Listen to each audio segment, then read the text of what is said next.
Welcome back to my channel. আমি শুভ্রা তোমাদের সামনে এসে হাজির হলাম আজকে রাতের রান্না নিয়ে।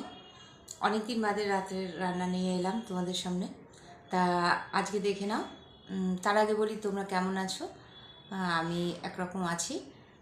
আশা করি তোমরা সবাই ভালো আছো। তা আজকে রাতে কী দিয়ে ভাত খাবো সেটা দেখে নাও। দেখো, একারি ভাত, ঠিক আছে। মোচার তরকারি, ছোলা দিয়ে, নিরামিষ কিন্তু। মোচার তরকারি, পাঁপড় ভাজা, আম দিয়ে টক ডাল,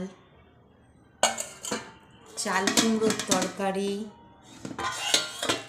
আর হচ্ছে ট্যাংরা মাছের ঝোল কাঁচকলা দিয়ে, পাতলা মাছের ঝোল। তা এই হচ্ছে রাতের রান্না। তা তোমরা কে কী রান্না করেছো অবশ্যই কমেন্ট বক্সে জানিও। আর ভালো থাকো, সুস্থ থাকো। আর এখানেই শেষ করলাম। ভালো থাকো।